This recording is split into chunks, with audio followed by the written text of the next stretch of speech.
Salam sejahtera Malaysia, denyut nadi suara rakyat bergema di channel ini. Jangan lupa tekan butang subscribe, like dan share. Malaysia kita punya, cintai Malaysiaku, kita jaga kita.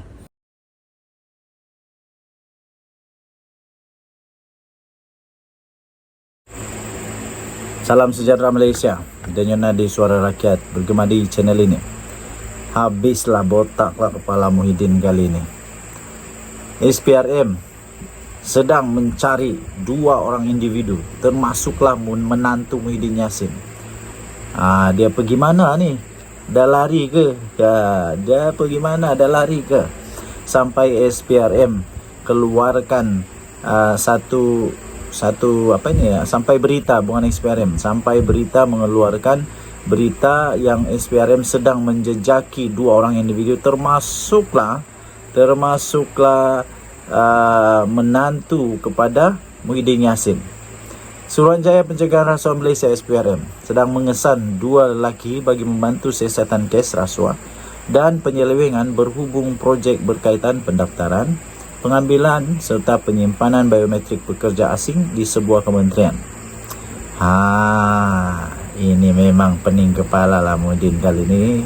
SPRM dalam satu kenyataan berkata, dua individu yang dikesan itu ialah Muhammad Adlan Berhan, 48 tahun, dengan alamat terakhir di Lot 65, Sunway Kiara Hill, Jalan 3270A, Desa Sri Hartamas, Kuala Lumpur. Manakala individu kedua pula adalah Masur Saad, 69 tahun, yang beralamat terakhir di 5 Jalan SS19, Subang Jaya, Selangor. Muhammad Adlan ni adalah menantu kepada Pengerusi Perikatan Nasional Tan Sri Muhyiddin Yassin. Ini menantu pada Muhyiddin Yassin, sedang disiasat, dicari oleh SPRM. Dia pergi mana?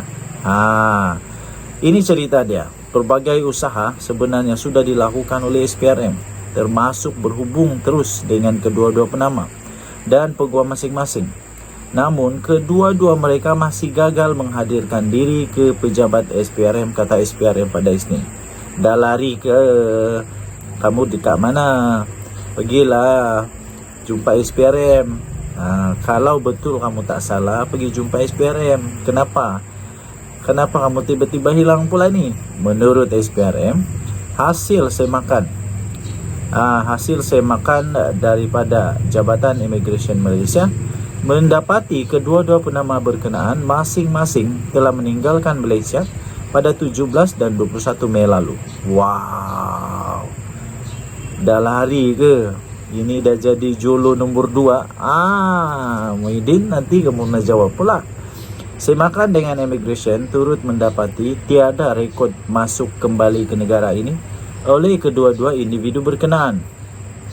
Sehubungan itu, orang ramai yang mengenali atau mempunyai maklumat individu terlibat diminta menghubungi pegawai penyiasat Nur Muhammad Amin Jamaluddin di talian 03887 00799 atau 016 4322 699 atau email kepada amin.jamaluddin@sprm.gov.my, katanya.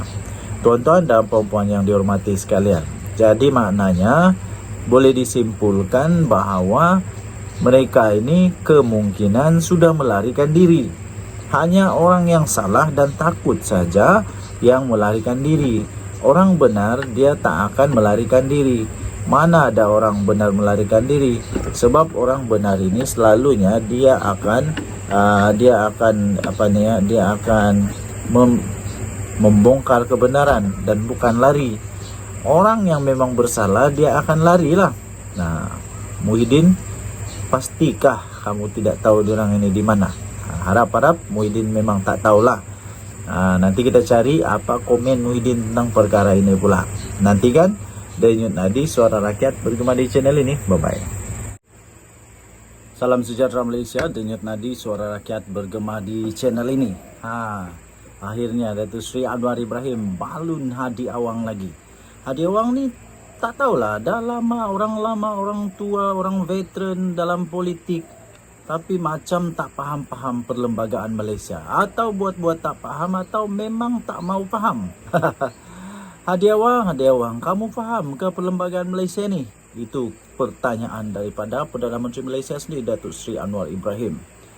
Perdana Menteri Datuk Seri Anwar Ibrahim membidas satu kenyataan daripada Presiden PAS, iaitu Tan Sri Abdul Adi Awang, yang mendakwa kononnya ada perubahan kerajaan persekutuan jika Perikatan Nasional menang pilihan raya negeri.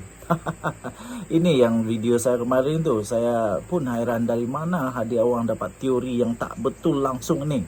Katanya, saya tanya Hadi. Nah, ini pertanyaan. Saya pun nak tanya Hadi juga. Hadi, kamu fahamkah perlembagaan Malaysia yang menentukan kedudukan Putrajaya adalah Parlimen, adalah ahli Parlimen. Malah Parti Sabah dan Sarawak juga menyatakan sokongan penuh kepada kerajaan perpaduan. Jadi Hadi Awang. Jadi Anwar kata tidak salah PAS mahu meroyan. Biarkan yang meroyan. Namun saya nak tanya saja, kamu nak memerintah buat apa? Masalah ayak dekat Kelantan pun tak selesai. Sedangkan saya yang baru beberapa bulan sudah meluluskan dengan segera 500 juta ringgit Malaysia untuk masalah air di Kelantan, katanya. Beliau berkata demikian ketika berucap pada satu jelajah perpaduan madani di Tanah Merah. Di sini, malam ini yang turut juga dihadiri oleh timbalan Perdana Menteri Datuk Seri Dr. Ahmad Zahid Hamidi.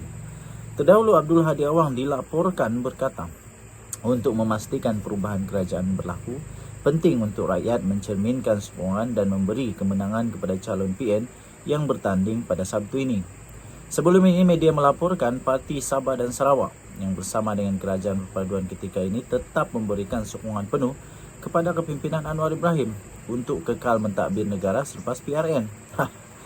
Presiden Pertubuhan Kinabalu Progresif Bersatu atau APKO, iaitu Datuk Aiwan Benedik, dilaporkan berkata dakwaan kononnya terdapat cubaan bersama pihak tertentu untuk menjatuhkan kerajaan perpaduan tidak timbul sama sekali meskipun 6 negeri tewas dalam PRN 12 Ogos ini. Ini saya setuju. Saya orang Sabah, saya tahu macam mana politik Sabah, sentimen orang-orang di Sabah, dan rasanya orang-orang di Sabah tak berapa nak minat dengan PAS ni, tak berapa nak minat dengan PAS. Jadi yang pentingnya ialah kita nak tahu juga macam mana teori Hadi Awang ini boleh dia sebut ni, yang kata selepas PRN ni ada perubahan kerajaan. Hadi Awang ni tak faham perlembagaan kah? Aduh.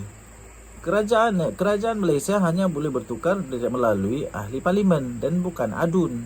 Walaupun Hadi Awang menang semua kerusi di Malaysia ini, kalau parlimen kalah, tetap kerajaan tak dipegang oleh Abdul Hadi Awang. Yang itu kena faham. Dan saya fikir rakyat Malaysia pun tak sebijak yang Hadi Awang fikirkan. Mungkin Hadi Awang fikir begini, kalau dia cakap begitu nanti ada orang-orang yang percaya dengan dia, iaitu kalau tiba-tiba semuanya sokong PAS nanti boleh tukar kerajaan. Realitinya tuan-tuan dan puan-puan yang dihormati sekalian, saya tak nak cakap banyak lah, tapi lebih baik kamu boleh baca Perlembagaan Negara Malaysia, atau kamu ada kawan-kawan yang peguam ke, hakim, lawyer ke, apa-apa sajalah yang pandai dengan undang-undang Malaysia, pergilah tanya mereka. Dan saya fikir jawapannya sama. Kalau dalam PRN semua PAS menang pun, kerajaan Malaysia tak akan berubah.